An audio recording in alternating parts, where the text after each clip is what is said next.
Hi, my name is Mark, and I'm going to talk to you today about crowdsourcing. So the term crowdsourcing was initially coined by Jeff Howe in his 2006 Wired magazine article titled "The Rise of Crowdsourcing."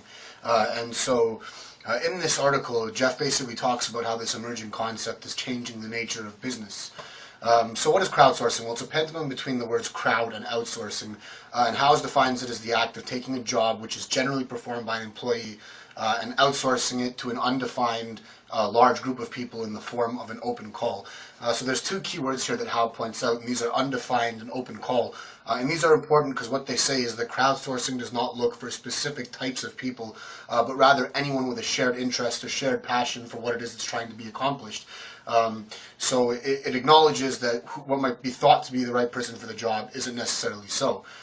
So you have a company that has a problem, and rather than hire someone, they look to the crowd. And so a perfect example of this is Netflix.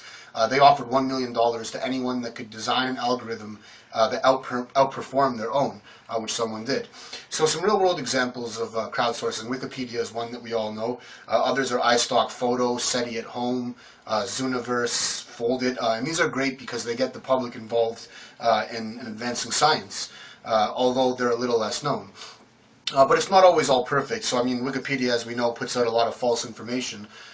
Some of that being Robbie Williams eats domestic pets in pubs for money. David Beckham was a Chinese goalkeeper in the 18th century. And, of course, Conan O'Brien loves to assault sea turtles while canoeing. So citizen science is a field in crowdsourcing, with Zooniverse being a predominant player. And they have projects that get citizens involved in doing things like discovering new stars, locating exoplanets, mapping the formation of supernova, climate change, and it goes on. Cloud computing is another field in crowdsourcing, with SETI at Home being top of the list there. And they use their BOINC open source software to crowdsource people's processors and use that power to analyze satellite radio information. So how can crowdsourcing help? Well, of course, crowdsourcing connects businesses to their customers and their audience. And often anything that's created through crowdsourcing is effectively market tested through its development, as the people involved are essentially the market.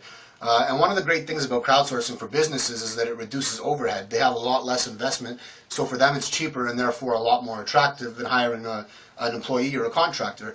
And of course, the best thing about crowdsourcing is that it gives the little guy an opportunity to excel. So for unknown or emerging innovators that wouldn't necessarily have that chance, it's there for them now. So what are some of the downsides? Well, there's little guarantee that anything that's created through crowdsourcing will be of sufficient quality for the business.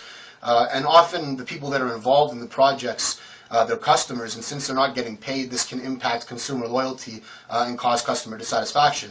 And of course, the worst part about crowdsourcing is that it drives down the price of once high professionally priced products. So this makes way for amateurs to come in, but it pushes out the trained professionals and takes away their market effectively.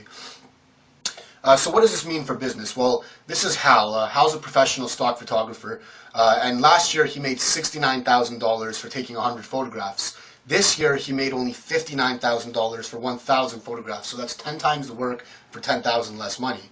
So he used to charge around $600 per photograph until iStock Photo came out, and iStock Photo got pictures from the crowd essentially and sold them to the public, and so this effectively drove prices down. So now people could go and get pictures for $1 to $5 as opposed to Hal's $600.